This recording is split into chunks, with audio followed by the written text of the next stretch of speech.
Pixelraters, I don't think this game needs any introduction. But if for some reason you've been living under a rock for the last 2 decades, this is Street Fighter 2, the final challengers. Ultra. Street Fighter 2. The final challengers. Yeah, this is the new Street Fighter out now for Nintendo Switch. Kind of the Capcom's venturing foray into the Switch.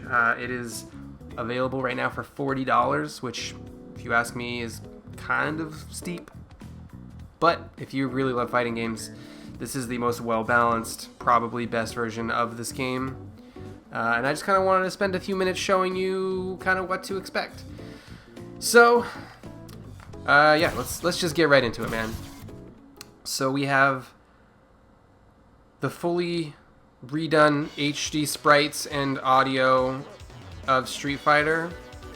It's the same sprites that were used in the Xbox 360 version that came out in like 2010 or 2011. One cool thing about this version is I can actually customize the retro and HD versions, meaning I can use HD sprites with retro sound, retro sprites with HD sound. Personally, I like the retro sound with HD sprites. So yeah, Street Fighter 2, man, you can't go wrong with it. It's just such a good game. One thing that I will say about this game, I am currently playing with the Joy-Cons on the little plastic, little puppy-looking shell, and good God, are the Joy-Cons terrible for this game. They are overly sensitive with a really terrible dead zone. The D-pad is just too spaced out to work in any recent, yeah, like, see, I was trying to throw Fireball for like 3 seconds there and nothing was happening. If you're gonna play this game on any serious level, you have got to invest in one of the Pro controllers or one of those 8-bit DOE Bluetooth controllers, because good God, this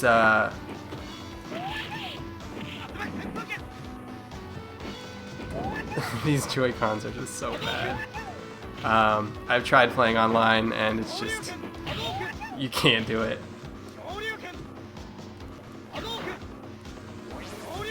Oops.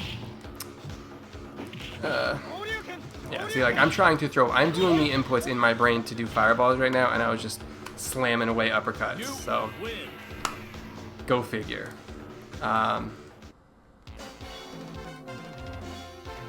They have added 2 new characters in this game, aptly named Evil Ryu and Violent Ken, which are super beefed up versions of those characters, which make them a little OP in my opinion, but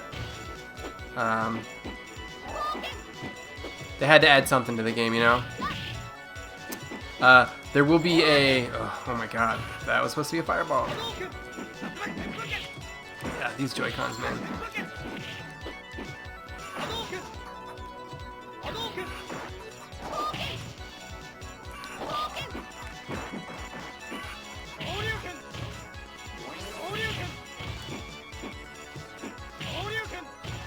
Hang on, I'm just trying to concentrate. I don't want to lose to Thunder Thighs. No! Okay, there we go. Whew.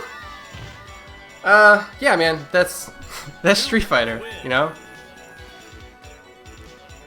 Round 2, fight! You can't change the visuals or audios on command like you could in, say, like, Halo 1 Anniversary or something like that. You kind of have to do it before the fly. I don't like the retro visuals because it kind of puts it back into like a letterbox visual, which on an HD TV just doesn't look that good. Yep, that was supposed to be a fireball. But... oh, that was supposed to be a super. That was supposed to be a super too. Yeah. Do yourself a favor, man. Don't play with the Joy-Cons. If you're picking it up to play some, like, you know, local multiplayer for Switch, then yeah, Joy-Cons are okay because neither of you are hopefully gonna be taking it very seriously. But if you're trying to get competitive on any reasonable level, it's no bueno. Brazil. Round 1, fight! And the HD sprites in this just look so good. The art design in the updated version is just so nice. It's supposed to be fireball. That's supposed to be there we go. There you go. Boom. Okay. So yeah, you know, that's Street Fighter single player campaign. You get it. I'll back out and kind of show you around. You have full command list for all of the dudes. You can kind of, it doesn't show you everything. Like, doesn't show you. I don't think it shows you supers, but it does show you their basic hit combinations to do their specials.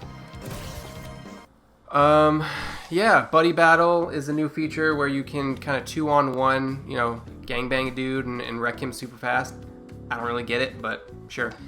You got Versus, which is just for local multiplayer. It does have online.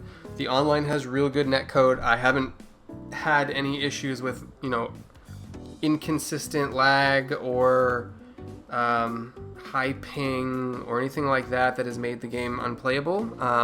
The only thing I will say about online is it's very limited. There is no, you have ranked match and casual match.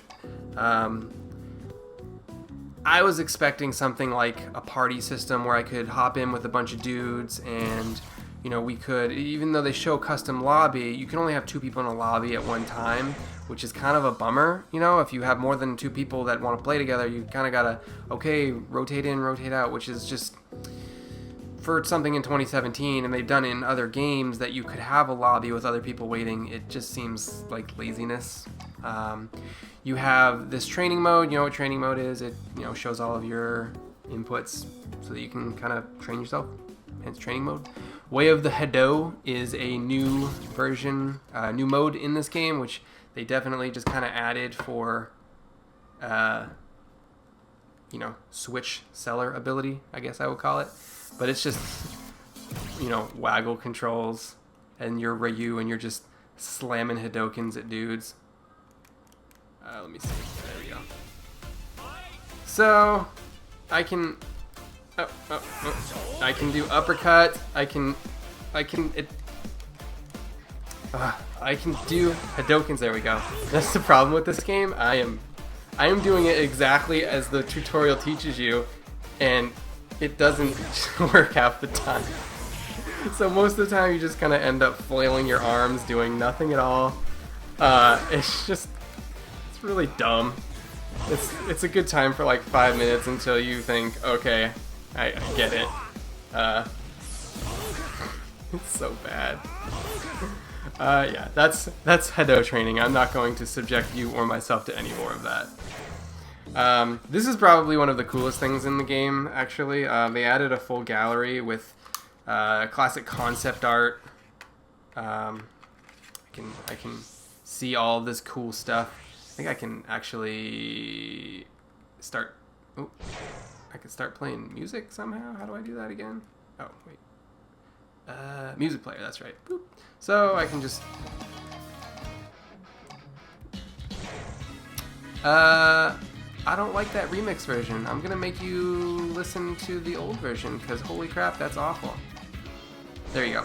So I can go through and I can see all of these cool concept arts and classic retro scans of old merchandising material. And if you're really into Street Fighter culture or lore at any capacity, this is a really cool feature. You can just go through this and kind of see the hypersexualized Japanese girls as is normal for that time period, and the buff machismo dudes that are super overly ripped. But yeah, man, this is probably one of my favorite things, is just sit down and go through and look at all this stuff. I know my wife loves looking at it too, but she's an artist, and there's some Mega Man for some reason. I don't know. But yeah, that's the gallery mode. All kinds of stuff. 273 slides for you to look at. In my opinion, that kind of ups the value of it just a tad. You've got a color editor. You can edit all of the sprites to make them customized and look as stupid as you want. I don't really dick around with that, but Let me show you. So yeah, if I go to style settings real quick, so I can switch between graphics and sound. You know, old graphics, new graphics. I keep it on new graphics because, like I said, if you go to old graphics, it kind of cuts the screen off and looks really bad on an HD TV. But I also prefer the classic sound bites. So, which is weird because if you have this classic style sound, it's still the announcer is in HD, which is kind of bummer. Especially when you try and go to Russia, they don't call it USSR anymore. Go figure. But yeah, that's Ultra Street Fighter 2, guys. It's like I said, out right now for Switch, $40. I'm having a good time with it. I'm glad that I paid for it. But just for God's sakes, do yourself a favor and get a controller that isn't the Joy-Con because it doesn't work well for this. Thanks for watching.